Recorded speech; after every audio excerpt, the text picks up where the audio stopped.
Welcome to Shortcut Children.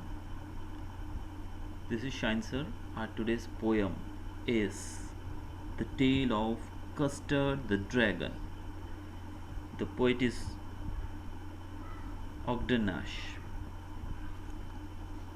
First of all हम देखेंगे कि ये जो पोएम है, आपने देखा काफ़ी लंबी पोएम है, काफ़ी सारे स्टैंजर्स है इसके अंदर। तो इसको हम एक समरी वाइज, मैं इसकी एक समरी आपको यहाँ पर एक्सप्लेन करूँगा ताकि ये पोएम जो है आपको पूरी क्लियर हो जाए।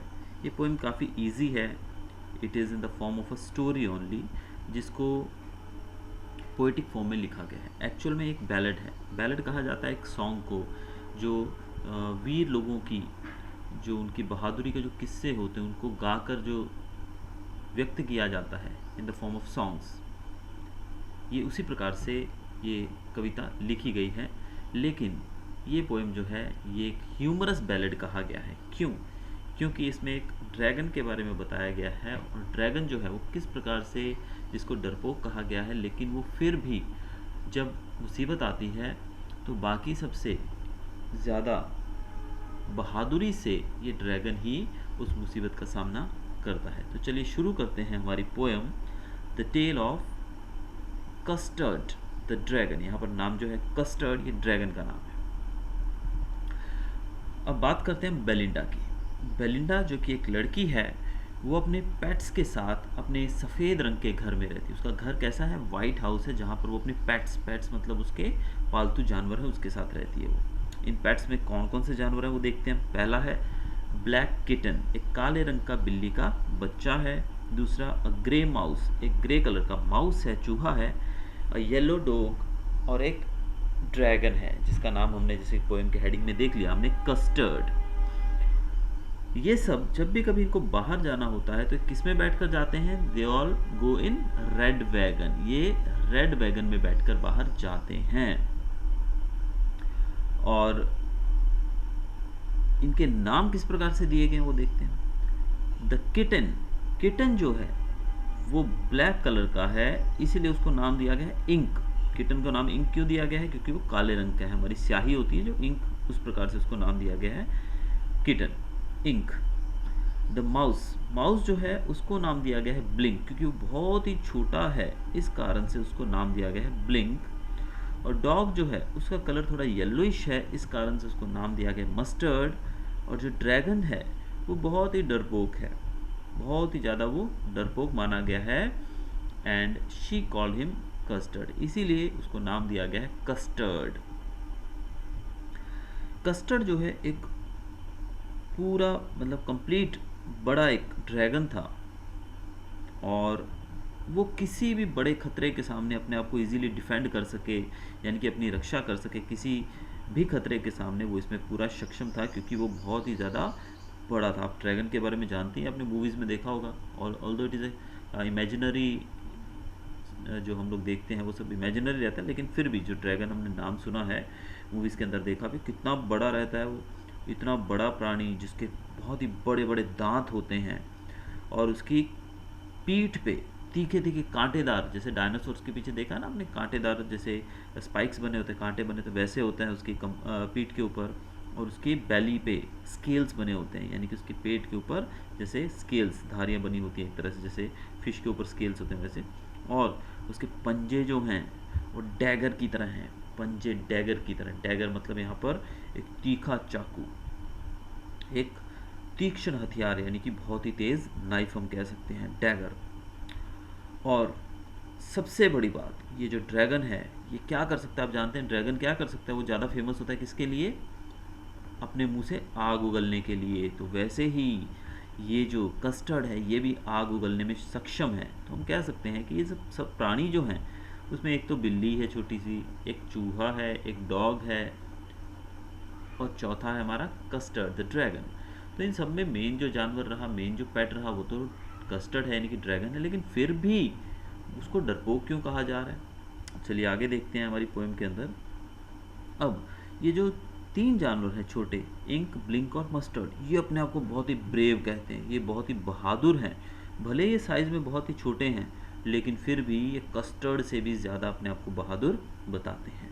और कस्टर्ड जो है वो इतना ज़्यादा डरपोक है कि वो अपने आप को केज के अंदर रखकर भी सेफ नहीं मानता है। अगर उसको पिंजरे में डाल दिया जाए और वहाँ पर उसको सेफ्टी मिले तो वो वहाँ पर ही रहने के लिए खुश है, वहीं पर रहकर वो राज़ी है, क्योंकि भले उसका साइज़ बहुत बड़ा है, but I don't know how it is mentioned by the poet कि वो बहुत ही ज़्यादा बड़ा है, स्ट्रॉन्ग है, बड़े बड़े पंजे हैं उसके, वो मुंह से आग भी उगल सकता है, फिर भी वो अपने आप को केज के अंदर रहना ही वो खुद पसंद करता है, क्योंकि वो वहीं पर अपने आप को सुरक्षित महसूस करता है।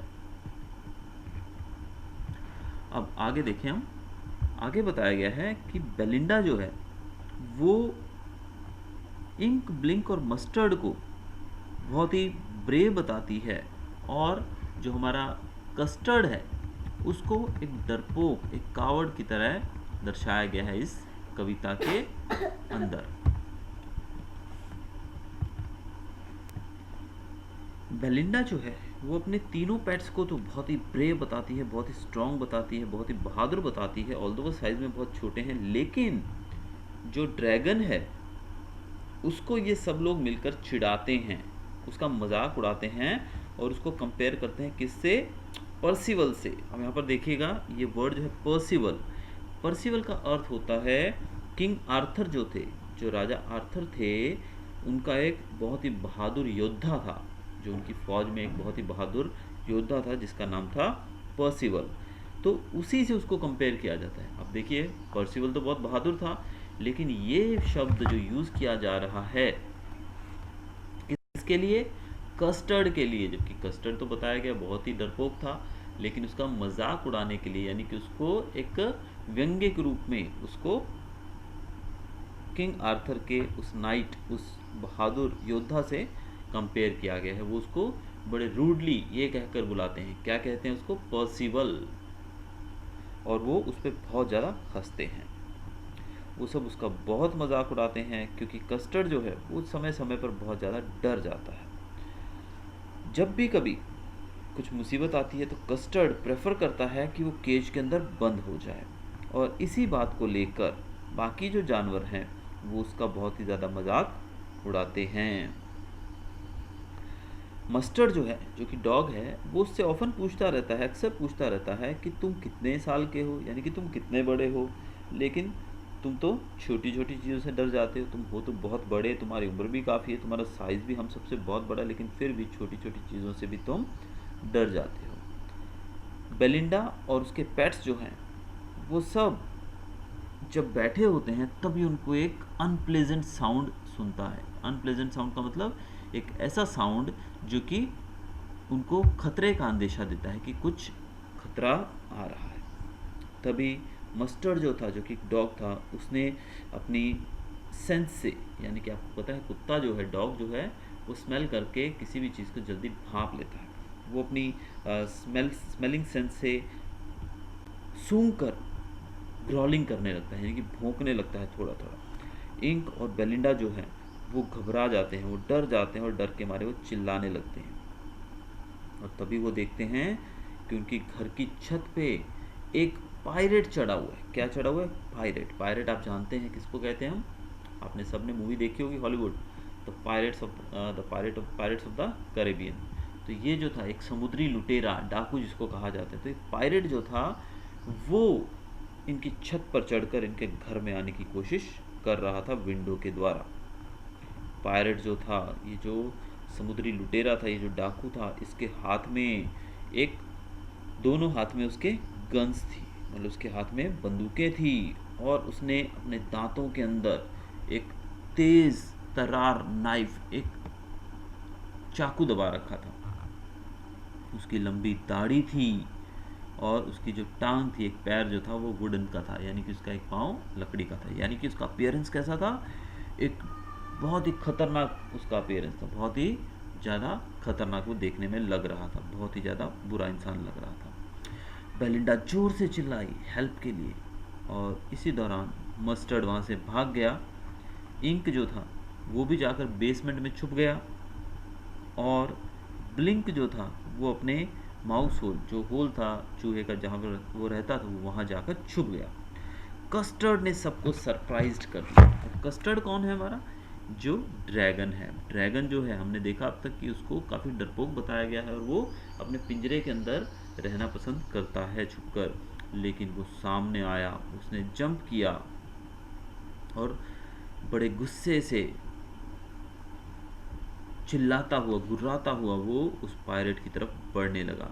ऑल्दो उसका जो चिल्लाने का, जो गुस्से का साउंड था, वो इतना खतरनाक, इतना डरावना नहीं लग रहा था जैसा होना चाहिए, वो फिर भी थोड़ा सा, कस्टर्ड जो था वो थोड़ा सा फिर भी डरा हुआ लग रहा था।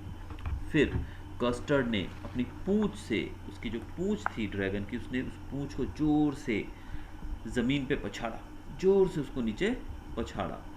अब इससे एक आवाज़ आई, जैसे हम मेटल की चेन को ज़मीन पर फेंकते हैं, जोर से पछाड़ते हैं तो कैसी आवाज़ आएगी, इसी प्रकार से तेज़ आवाज़ उत्पन्न हुई।